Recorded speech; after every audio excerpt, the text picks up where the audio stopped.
This might be a long video, but worth it, I hope. I have lots of thoughts and honest reflecting to get to, so this is a fireside chat, if you will, and I'm making it because I haven't seen anyone make this video, only a whole bunch of the opposite. No fancy editing or B-roll today if I can resist it, just good old-fashioned conversation, if you will. Maybe simple works with videos like it does with Fire. We'll see.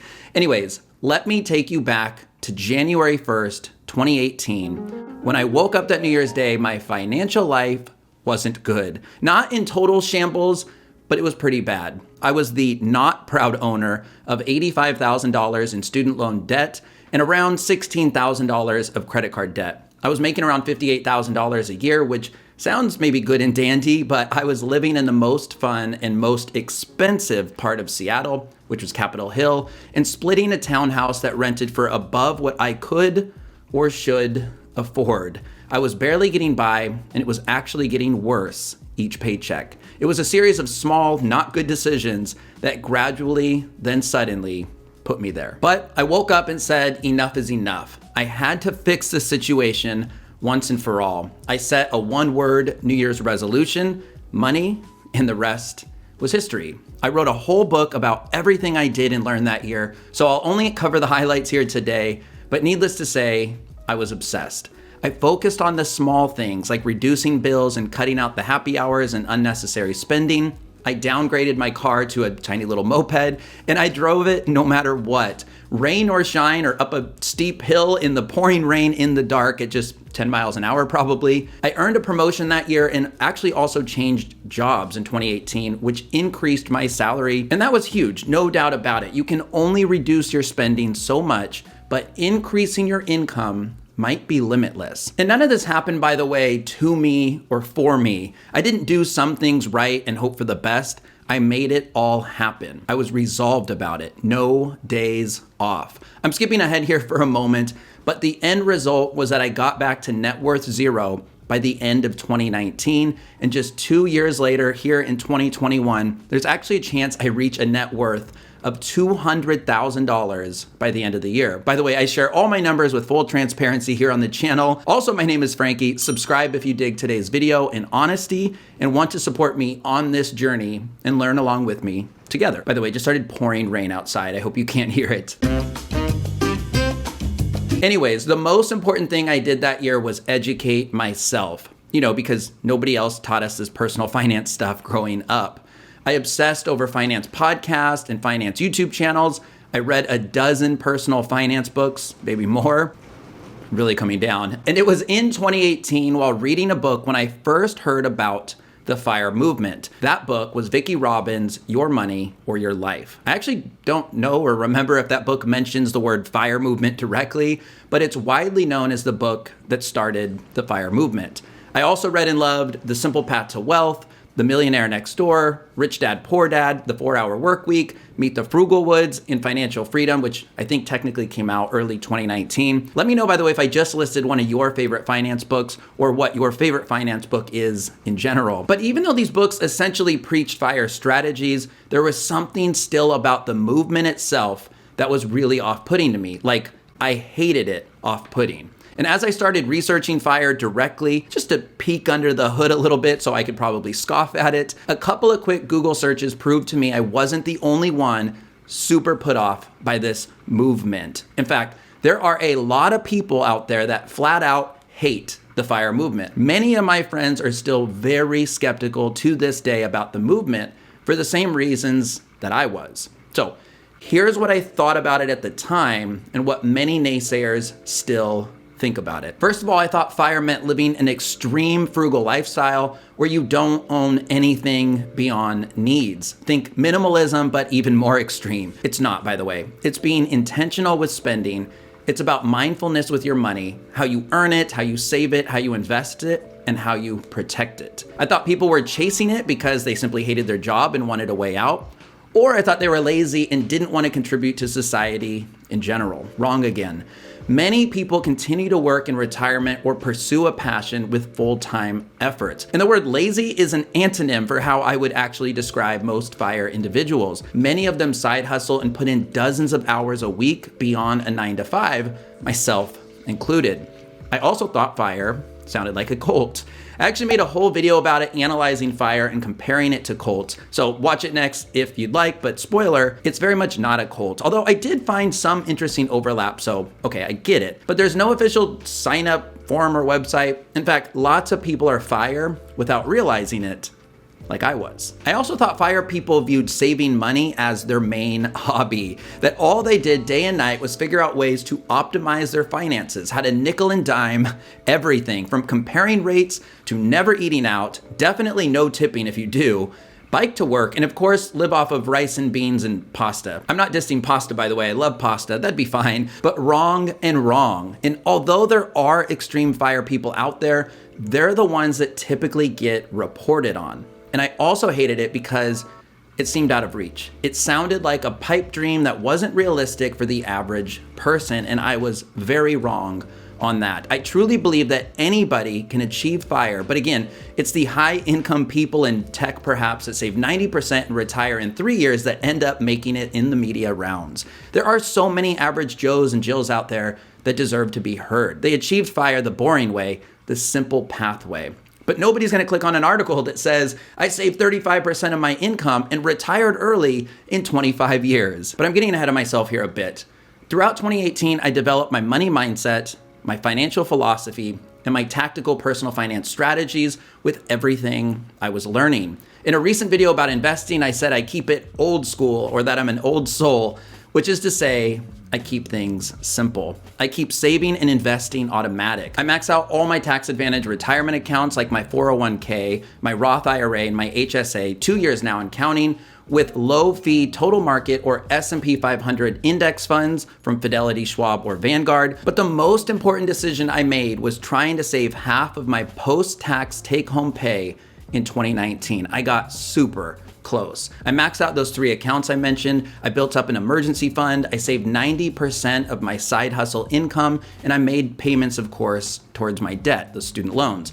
But why 50%? Why half specifically as a goal? It was reading Mr. Money Mustache's famous blog post with shockingly simple math to early retirement, and it was this chart on screen that changed everything. I locked in on the center, which indicates that if you can achieve a 50% savings rate, you can retire in as little as 17 years. I thought, okay, I'm 32 and in debt, but if I do this and commit, I could get there by age 50. And that's why my mantra here on the channel has become save and invest half, retire twice as fast. Because for me, that was literal at the time. It would have been 17 and a half years instead of 35. The chart was all the motivation that I needed, except one thing. I didn't have a why. Get out of debt? Sure. Quit my job? I didn't hate it, and I actually liked the people.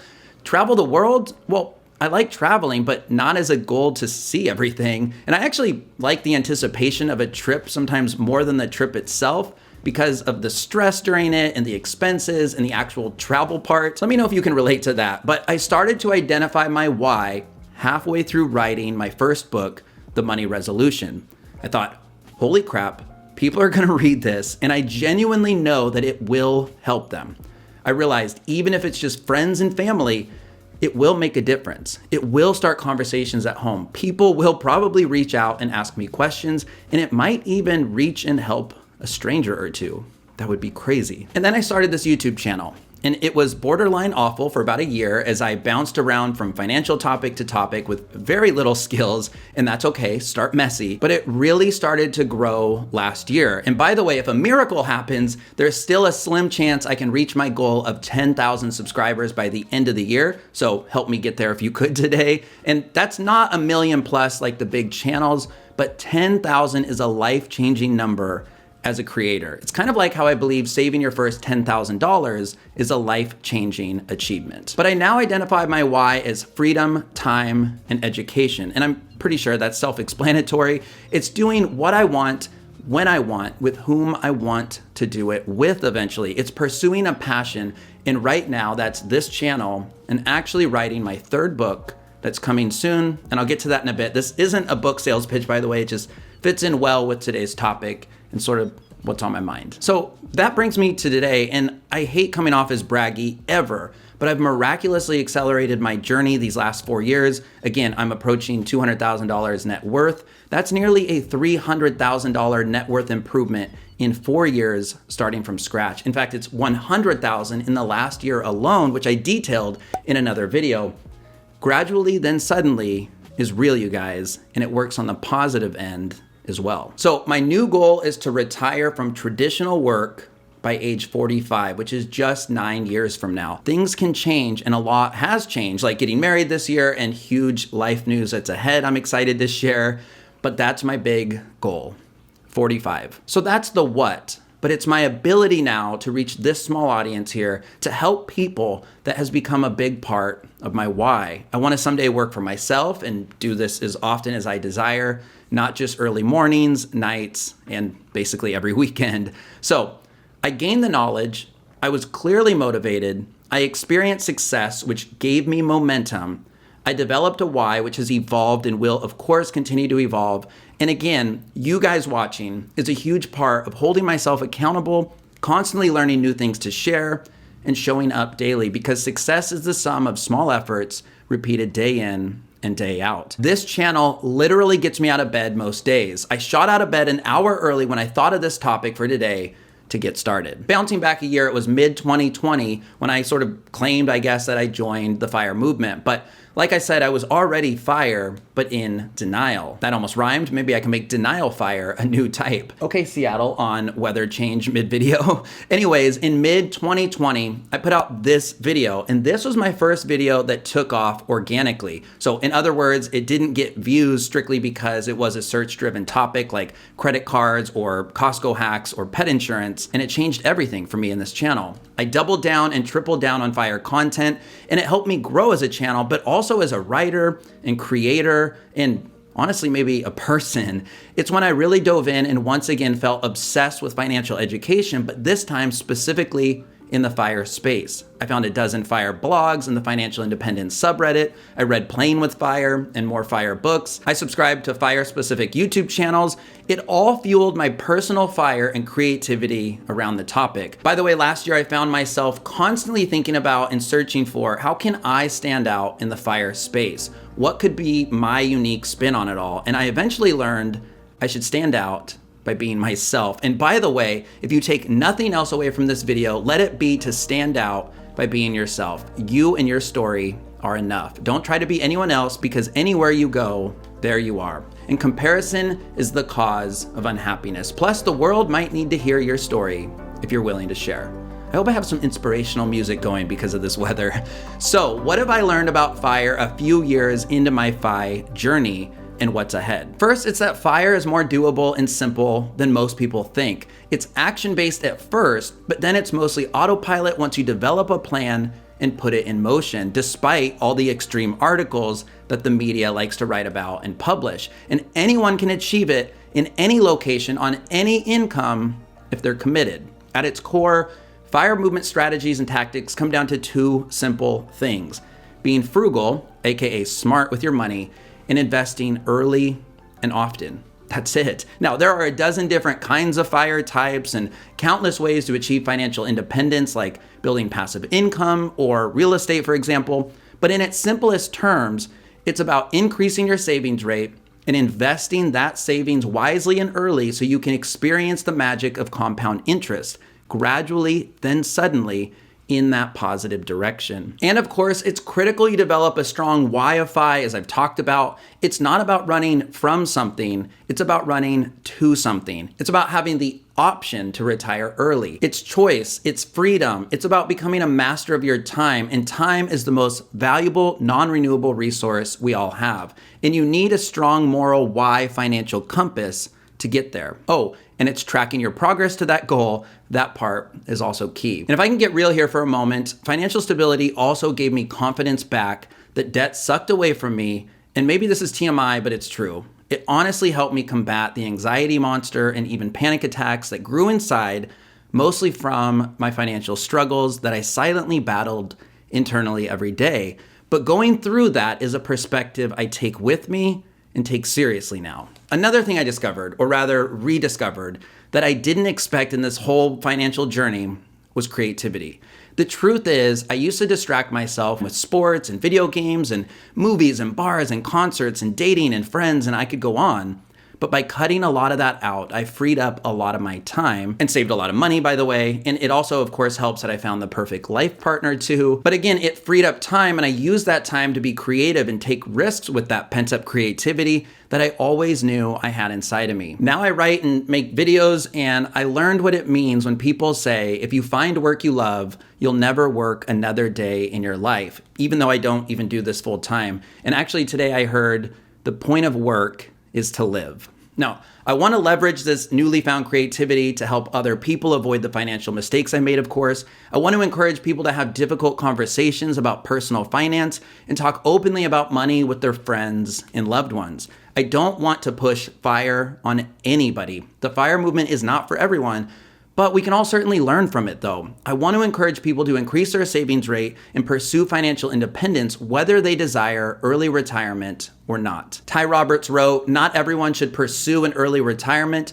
but everyone should pursue financial independence. You can improve your life by pursuing FI. Having an emergency fund and financial security opens up so much and reduces so much stress. You might find, like I have, financial freedom even makes it easier to give back, to help others, and make a difference, especially if you don't get fulfillment from your daily 9-to-5 grind." Finally, honestly, I have no shame in admitting I now also want to build a brand and make a name for myself in the FIRE space. In fact, I often think about changing my channel name to just my personal name, so let me know if you think I should do that in 2022, or add FIRE as in the money resolution on FIRE. I'm open to a new channel name. Let me know your thoughts or ideas. But in terms of what else is ahead in the short term, it's my third book. It's all about getting on the path to financial independence and how to stay on the path, ideally, automatically. And yes, it has all the numbers and tactics, but it's also about mindset. It's about finding your why and what you're running to. It's honest, it's open, it's transparent. It's my story, and I honestly think if I can do it, anybody can. It's about wanting more out of your life and the strategies to achieving what it is that you want. It's the rules of the financial game, but it's also the reward that you can earn for achieving financial victory.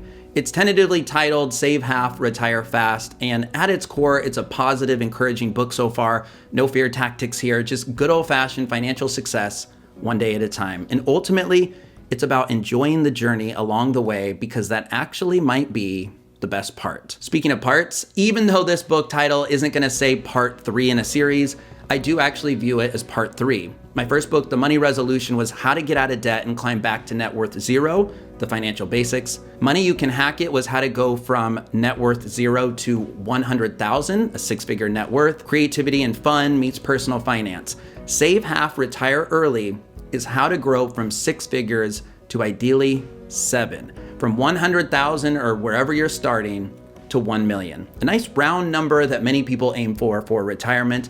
It's all things FIRE movement and my journey so far on my way to 1 million, I hope, ideally by age 45. Sign up with the link you see on screen if you want to be in the know about when that's released. I am aiming for the end of the year or sooner, but honestly, if I don't get there, that's okay. It was a big goal, but I'm giving myself the flexibility to do it right, not fast. And even though fast is in the title of this book, that isn't a promise or guarantee or even the point. But when it comes to FIRE strategies and consistency, it just so happens that if you do enough things right, fast can happen as a result. What you decide to do, by the way, when you reach financial independence and financial goals, that of course is ultimately up to you. Thank you for your time today as always. I know this is a long one, I knew it would be, but I just wanted to open up and have a little fireside chat. This is a safe space where we talk money twice a week, so subscribe if you want to see more from me showing up in your YouTube feed. I hope you enjoyed the weather change. My name is Frankie. I'm here to help you get resolved to get good with money. Like if you liked. Have an awesome week or weekend ahead, and I hope to see you 5 friends in a few days on the next one. Thanks. Denial FIRE. Be honest and let me know if any of you out there just realized with this video today that you are denial FIRE. That would make my day. Or watch one of these videos. See ya. Like, should I start over and record now? Thanks, Seattle.